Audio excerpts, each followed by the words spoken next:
के मौके पर आप आए हैं, तो क्या कहना चाहेंगे? सबसे पहले तो मैं कावड़ के ये शुरुआत हो रही है क्षेत्र की जनता को मुबारकबाद दूंगा और धन्यवाद करूंगा रामकुमार राणा जी का, मंजू जी का, और जो यहाँ इस कैंप का ऑर्गेनाइजर हैं सभी का धन्यवाद करूंगा कि इस क्षेत्र में जो कावड़ लेके आते हैं उनकी सेवा के लिए ये कैंप यहाँ इन लोगों ने लगाया है। और सरकार का भी धन्यवाद करूंगा कि वो भी कहीं ना कहीं कुछ ना कुछ मदद करती है। और यहाँ की जो कार्यकारिणी है इन लोगों का भी धन्यवाद करूंगा कि वो जो भोले आते हैं उनकी सेवा में लीन रहते हैं।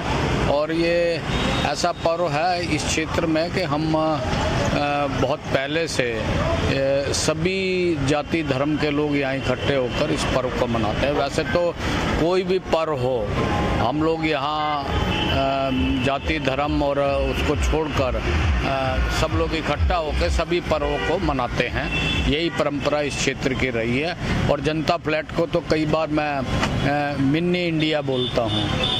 जनता फ्लैट में सभी जाति, सभी धर्म और सभी क्षेत्र, सभी स्टेट के लोग रहते हैं, तो वो सब मिलजुल के सारे त्यौहार मनाते हैं। तो मैं इस मौके पर सबको हार्दिक शुभकामनाएं देना चाहता हूँ। क्या संदेश देना चाहेंगे आप?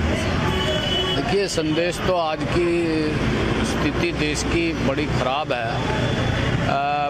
पहले ऐसा कभी हमने नहीं देखा कि सिर्फ वोटों के लालच में या राज करने के लालच में आपस में मनमुटाव बहुत ज़्यादा हो गया है। जाति धर्मों में बहुत ज़्यादा लोग बट रहे हैं। तो मैं तो ये चाहता हूँ कि भाई हिंदुस्तान एक है और हमें सबसे पहले हिंदुस्तानी और हिंदुस्तान के लोगों के भविष्य के लिए जो आने वाला हमारा युग है, हम आने वाले हमारे बच्चे हैं, उनके लिए हमें इन सब चीज़ों से बचना चाहिए। हमें जोर देना चाहिए शिक्षा पर, हमें जोर देना चाहिए अगर हमारी स्वास्थ्य सेवाएं जो हैं वो ठीक नहीं है तो उन पर हमें जोर देना चाहिए। विकास पर, कहीं सड़क नहीं है तो वो सड़क बननी चाहिए, पुल नहीं है तो पुल बनने चाहिए, और मेट्रो नहीं है तो मेट्रो बननी चाहिए। तो इन चीज़ों को छोड़कर अब जो सरकारें हैं, दिल्ली का तो बहुत बड़ा दुर्भाग्य है कि वो आपस में लड़ रहे हैं दोनों सरकारें, और दिल्ली के लोगों का बहुत बड़ा नुकसान इससे हो रहा है। तो ये जो नुकसान को रोकने के लिए मैं तो इस कावड़ के इस मौके पर सरकारों को शुद्ध बुद्धि दे, ऐसी मैं कामना करता हूं, और आपस में ना लड़के और दिल्ली के विकास में भागीदार बने, ऐसा आज के इस मौके पर मैं संदेश देना चाहता हूँ। दिल्ली सरकार और भारत सरकार दोनों स्वास्थ्य सेवाओं के लिए अपने को बहुत बढ़ चढ़ के बताते हैं। अभी आपने कुछ समय पहले देखा होगा कि सफदरजंग में अस्पताल पैमाइश में ही डिलीवरी हो गई।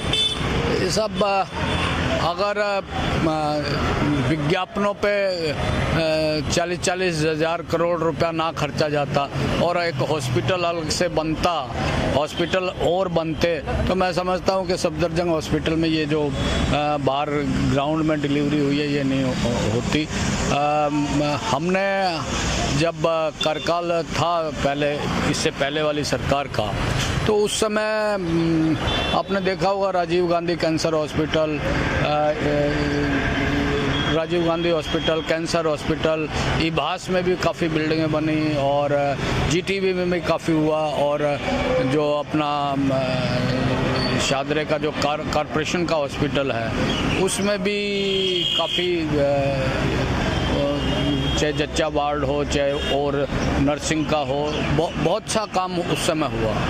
तो मैं चाहता हूँ कि भाई अब इन सरकारों को यही चाहिए कि स्वास्थ्य पे, शिक्षा पे, मेनली शिक्षा और स्वास्थ्य दो ही चीज़ हैं। जो लोगों को फ्री बांटा जा रहा है, मैं उसके भी विरोध में हूँ कि आप स्वास्थ्य सेवाएं फ्री कीजिए लोगों के लिए, आप शिक्षा फ्री कीजिए, लेकिन उनको इस चीज़ से वो मत कीजिए कि वो कमाने खाने पे जाएं ना और फ्री उनकी जेब में डाल दें। वो उनको आप रोज़गार दो, रोज़गार देने से जो वो कमाएंगे उसमें से कुछ हिस्सा खर्चेंगे, और सरकार को टैक्स भी देंगे अगर कोई ज़्यादा कमाता है तो उनको रोज़गार दो, ना कि फ्री वो दो। स्वास्थ्य सेवाएं, शिक्षा सेवाएं फ्री करो और रोज़गार उनको दो, ना कि उनको फ्री कुछ देने के। दिल्ली सरकार बहुत जोर शोर से कहती है स्वास्थ्य सेवा को लेकर कि दिल्ली मॉडल, लेकिन अभी हमने हाल ही में देखा कैंसर अस्पताल के अंदर स्टाफ की कमी से जूझ रहा है अस्पताल। देखिए साहब, सब जगह जितने हॉस्पिटल है, आप जितनी पोस्ट सेंक्शन है और जो आज की डेट में वहाँ पे जितने लोग हैं उनका आकलन कर लीजिए, सब जगह कमी मिलेगी। इन्होंने एक ये सड़कों पे जो ये बना के स्वास्थ्य केंद्र छोटे छोटे से बनाए हैं, उसमें 4-5 मॉडल दिखा देते हैं जब कोई बाहर से आता है, लेकिन मोहल्ला क्लिनिक, और लेकिन यहाँ जब ग्राउंड पे जाते हैं आप देख लो, सब कहीं डॉक्टर नहीं होगा, कहीं नर्स नहीं होगी, कहीं कुत्ते लेट रहे होंगे, कहीं गाय भैंस चल रही होंगी। तो ऐसा देखा, ये तो पहले भी था, मैं आपको बताऊँ। अब इन्होंने सड़कों पे बना दिया, उस पर एडवर्टाइजमेंट बहुत बड़ी बड़ी दे दी। पहले ये जो मोहल्ला क्लिनिक डिस्पेंसरी का नाम दिया जाता था और किराए पे प्रॉपर जगह लेके सरकार ने किराए पे जगह लेके और उसको जो है उसमें डॉक्टर बिठाए जाते थे, लेकिन जितने भी थे, चाहे वो 100 थे 150 थे, मुझे गिनती एग्जैक्ट याद नहीं, लेकिन उनमें डॉक्टर नर्स स्टाफ सब होता था। अब इनमें जो ये क्लिनिक बनाए हुए, इनमें कुछ में तो मैं समझता होंगे, लेकिन ज़्यादातर में नहीं है। तो इसलिए जो पहला जो डिस्पेंसरी था उसी का इन्होंने वो चेंज करके सड़कों पर डाल दिया, और सड़कों पर लोग निकलते हैं तो देखते हैं कि भाई यहाँ डिस्पेंसरी है, सरकार ने खोल दी। लेकिन उस समय भी ये था, ऐसा नहीं है कि उस समय नहीं था। धन्यवाद।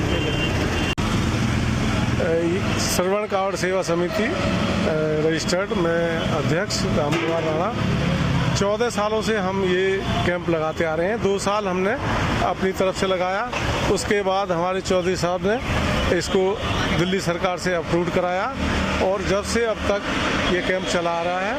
और मैं तो यही कहूँगा कि इस कैंप का लगने का सारा श्रेय हमारे चौधरी साहब और हमारे दिखान साहब, इन्हीं को जाता है, और तभी से ये हमारा कैंप काफ़ी फेमस भी है और अच्छा काम होता है।